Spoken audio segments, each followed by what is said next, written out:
Buenas, mi nombre es Carlos Benítez, soy estudiante de la Universidad Nacional de Asunción, en específico de la Facultad de Ingeniería. En este video estaré explicando lo que refiere a funciones en Python y también un poco de filter y map, que son funciones súper útiles que ayudan a que un código en Python sea más simple y digamos sea más rápida la transición en lo que refiere a bucles y filtrado de información. Bien, entonces comenzamos con la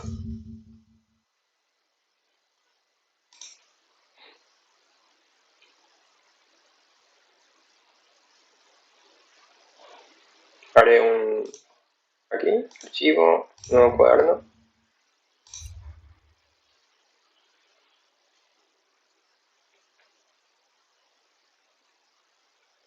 Bien, una función es algo que surge como respuesta a una problemática. La problemática es que hay situaciones en las que una porción o bloque de código es muy repetitiva, ¿sí? O digamos que tenemos un código de 1000 líneas, pero en esas 1000 líneas, tantas de esas líneas se repiten múltiples veces. Por lo tanto, es conveniente utilizar un sistema de funciones de forma tal que no tenga 1000 líneas, solo tenga 500, ¿sí? Y no solo eso, también cualquier tipo de código que tenga funciones es más sencillo y fácil de leer, ¿sí? Por ello es que usar funciones siempre está bien visto, ¿sí? Si yo quiero crear una función, lo hago de la siguiente forma. Name function. Con name function me refiero al nombre de la función. Ustedes pueden usar el nombre que quieran, ¿sí? Puedo usar nombre F, ¿sí? Da igual. Entre paréntesis debe ir los argumentos o entradas que va a recibir la función. Recuerden que la función en Python tiene exactamente el mismo concepto que tienen matemáticas. En matemáticas podríamos decir que una función es una especie de caja que tiene una entrada y una salida, ¿sí? Lo que está dentro de la caja es lo que nosotros programamos en Python, ¿sí? Entonces, las entradas de mi función son los argumentos y los argumentos deben ir declarados implícitamente en la sección, en esa sección donde están los paréntesis. Entonces aquí pongo, por ejemplo, argumento 2. Y en este punto tengo que describir qué exactamente es lo que era mi función. Por ejemplo, si quiero una función que sume dos números, es decir, que en la entrada entren dos números, en la salida tenga la suma. Me explico con el uso y no tanto con cómo va a funcionar la función. Digamos que cargo dos números. O comencemos aquí. Cargo un número x1 igual a input, deme un número.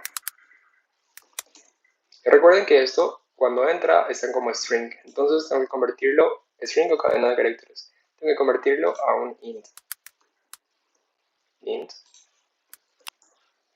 Y ahora para la x2 tengo un int. Exactamente lo mismo. De hecho puedo copiarlo. Bien. Luego, lo que quiero hacer es usar o crear una función de tal forma que yo tenga x1, x2 sea una cierta entrada y en la salida tenga x1 más x2. Por supuesto, ese ejemplo puedo hacerlo en una línea, pero a fin de explicar qué es una función, usaré una función. Entonces, necesito que la función haga este trabajo. Dejaré esta línea en forma comentada. La suma la guardaré en una variable nueva, que será sum, igual a. Ahora debo usar la función. Entonces, sum f, y En ese punto debo enviar mis entradas a mi caja, es decir, a mi función x1, x2, de forma tal que mi caja procesará las entradas que recibe y me enviará un determinado resultado. Borraré esto y escribiré def sumf x1, x2 y ahora retornaré la suma como tal, x1 más x2. Tengan en cuenta esa palabra reservada return. Return está asociado a lo que mi función da como salida, ¿sí? Por eso es que debo usar return. Si no usara return significa que la función no está retornando nada. Está haciendo alguna especie de trabajo, pero no está volviendo al punto desde donde fue llamado. Entonces, ejecuto esto.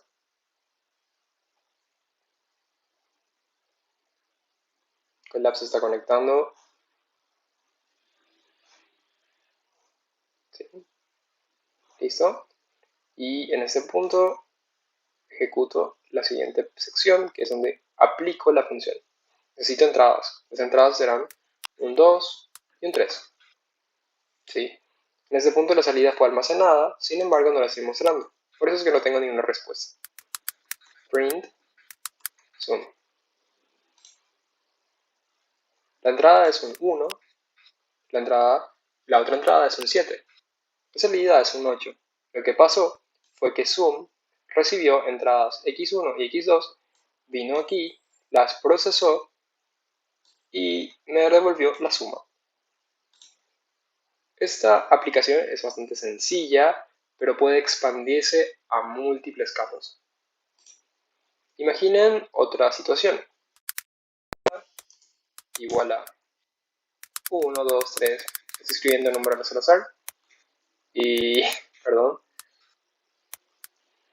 menos 2, 3, 10, 100, 12, 32. Y me gustaría saber si el número 5 realmente está dentro de la lista. Podría usar una función. Entonces,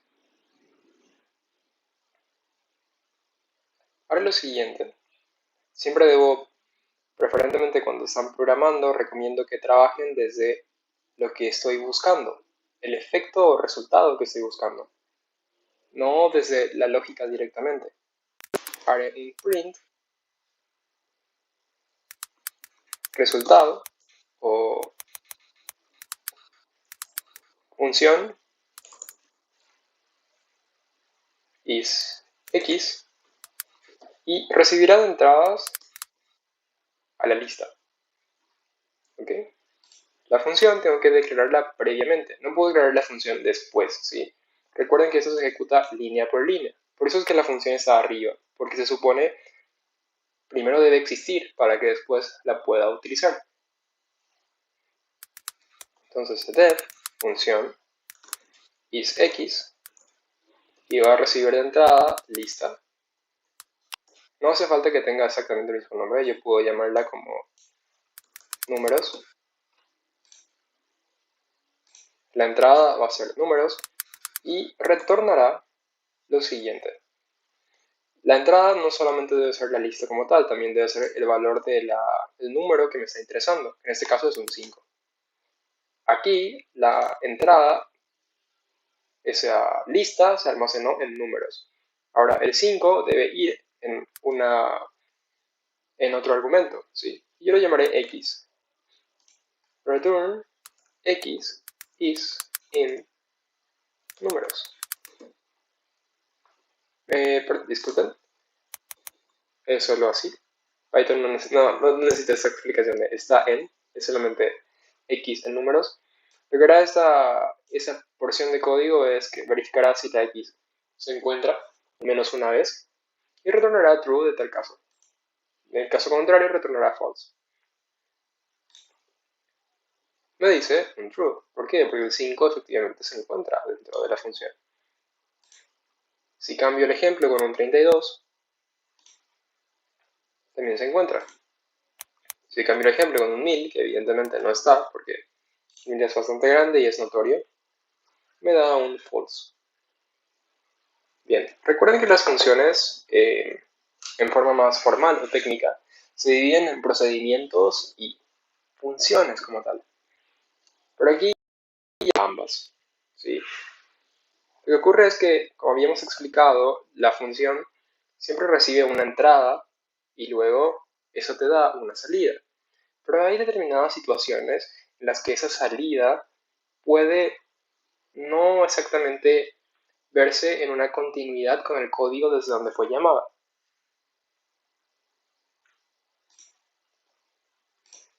Por ejemplo, hagamos la siguiente función. Def función completar texto. Esta función lo que hará será recibir un texto, text, ¿sí? Seguidamente, lo que hará será hará un print y hará un texto de entrada. El texto de entrada que lo he recibido, y en conjunto con esto dirá es la entrada.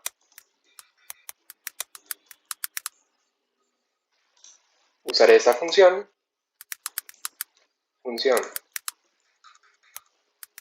completext, enviaré un hola y trataré de almacenar eso en algún punto, en una X. Luego haré un print de la X.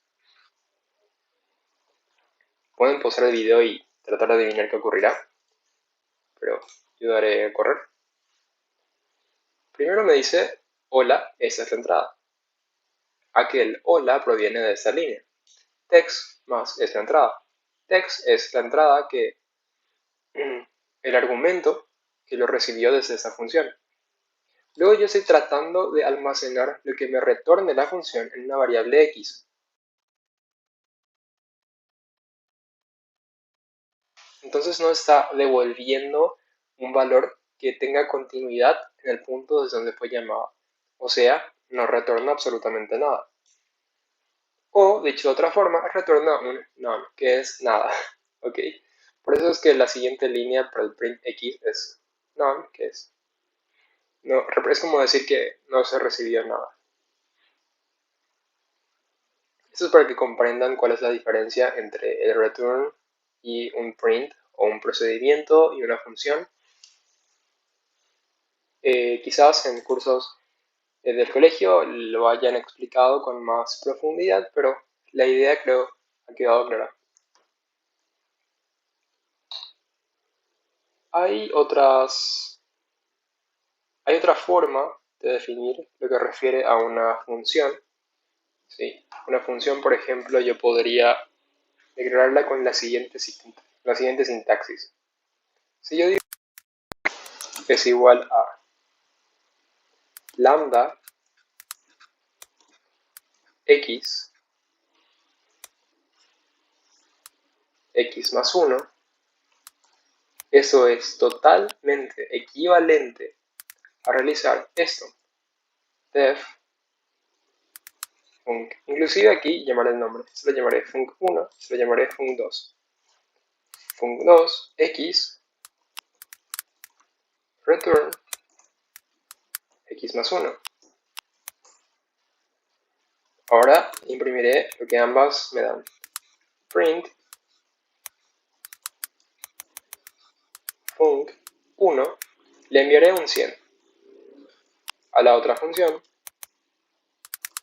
le enviaré también un 100, func2, y veré cuál es el resultado. Al parecer tengo un pequeño inconveniente aquí.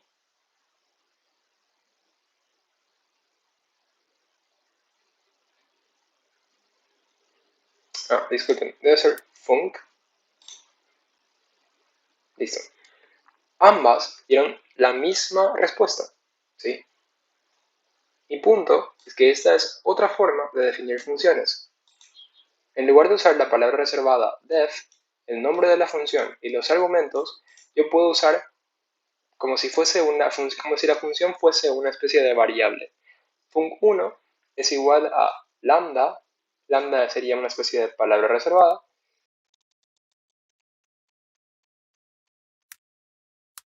Coma z. ¿Sí? Si es que tengo múltiples. No necesito usar ningún return. El return, se sobreentiende, es realizado en la siguiente línea. Por ejemplo, si quiero saber la distancia euclidiana, lo puedo realizarlo de esta forma. Realizo x al cuadrado más y al cuadrado más z al cuadrado, y todo esto lo elevo a la 1/2.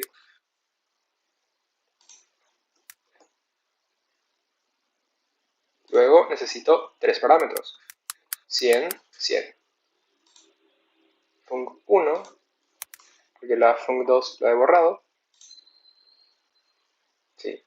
Esa es la distancia euclidiana y fue calculado usando esta función lambda. Es la llamada función lambda. Es una especie de análoga a la arrow function de JavaScript, que es más simplificada.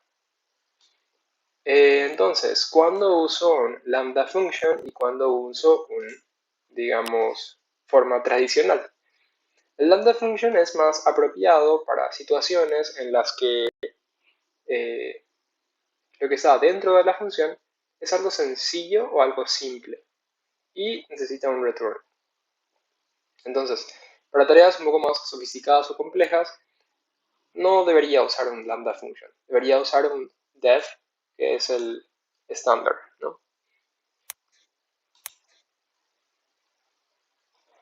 Bien, eso es lo que refiere a funciones. Funciones.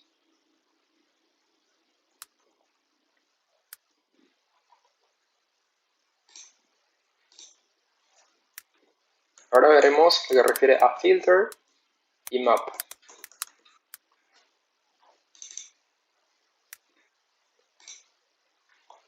El filter y map son otras dos, digamos que son funciones nativas de Python muy útiles porque les permiten trabajar con listas y funciones al mismo tiempo. Este es un contenido un poco avanzado y exige que ustedes manejen muy bien qué son las listas y qué son las funciones, ¿sí? Supongan que tienen una lista. Tienen una lista de números.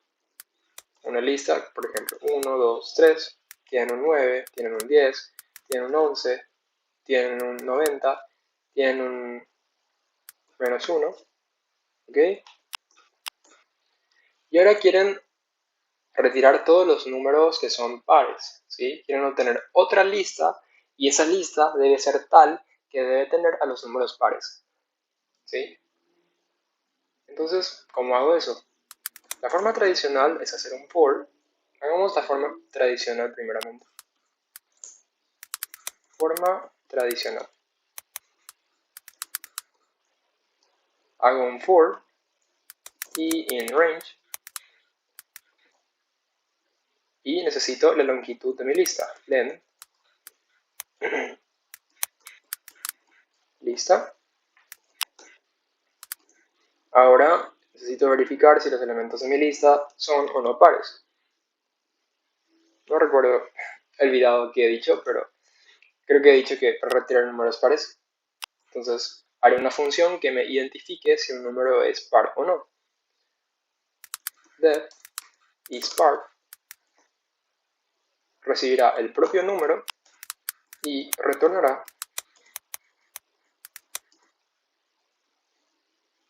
n módulo 2 es igual a 0. Listo, eso es todo lo que retornará. Si n módulo 2 es igual a 0, significa que ese número es múltiplo de 2. Entonces retornará un true. Eso es algo usual de programación y esperaría yo que ustedes están acostumbrados con esta forma de escribir. Bien. Entonces, if lista, y necesito enviar esto a la función isPar Si esto es igual a 0, disculpen, si esto es par, irá directo como true. Puedo hacer esto, pero es innecesario, ¿sí?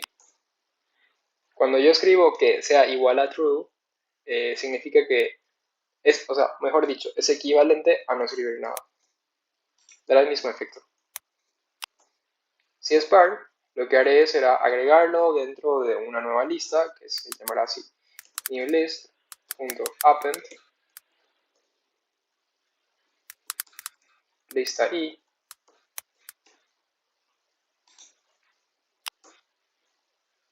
y listo. En este punto escribiré print newList. Por supuesto, debo definir newList. Lo definiré como una nueva lista o una lista vacía.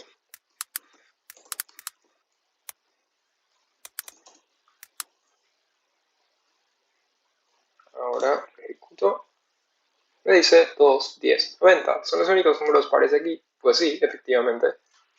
Esta es la forma tradicional y es un poco larga en comparación a la forma que les mostraré.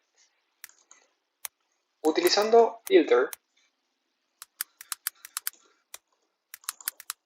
el filter tiene una ventaja. Entonces, en este punto les mostraré el filter.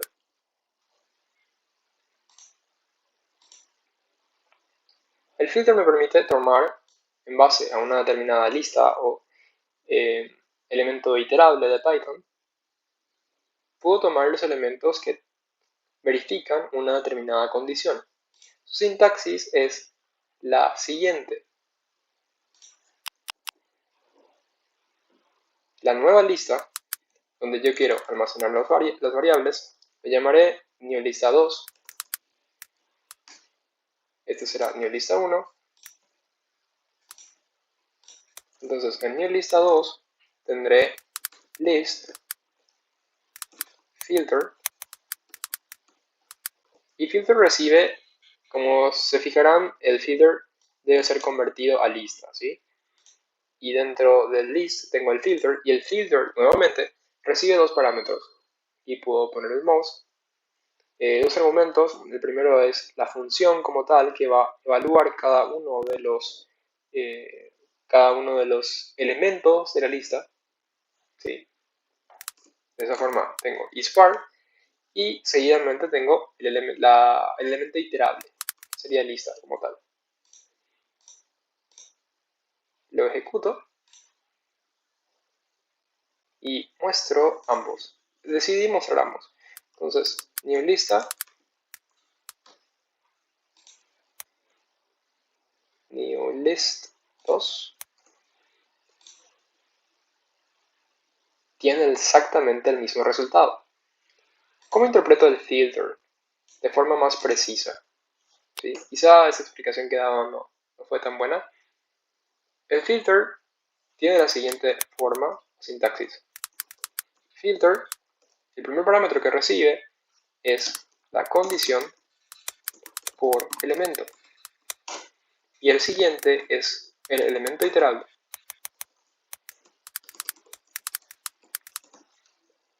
¿Ok? Entonces, lo que hará el filter es tomar un elemento del elemento iterable y lo enviará a la función. Si la función da un true, entonces ese elemento pasará a la lista nueva. Si eso no ocurre, es decir, si da un false, ese elemento no formará parte de la lista nueva. Y aquí destaco el hecho de usar la función lambda, ¿sí? Porque aquí usé nuevamente el ispar, pero en lugar de ispar podría usar la función lambda. Lambda x y retornaré x módulo 2. Y x es como si yo estuviese representando cada uno de los elementos de lista. Voy a llamarlo de nombre y poner e para que sea más claro.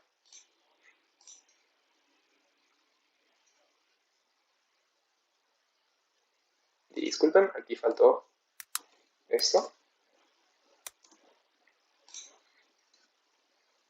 Listo. Entonces, en una sola línea he logrado hacer lo que hace todo esto. Y eso es una ventaja impresionante y bastante útil. Inclusive, usar filter es más rápido que usar for. El filter está programado en C++, en C++ optimizado, no en C++ de cualquier tipo, ¿sí?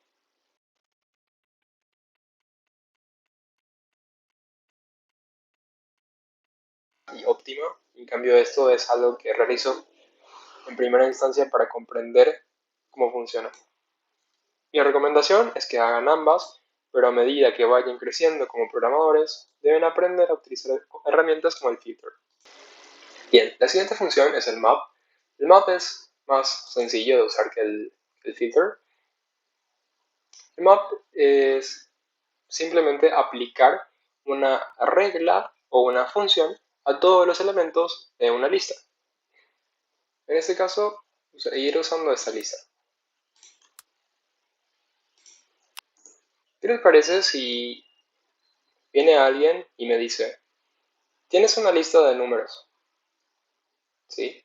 Ok, tengo una lista de números. Ahora súmale 2. Y yo tendría que sumar 2 a cada uno de los términos de mi lista. NewList 3 será igual a list. Tiene una sintaxis similar al filter.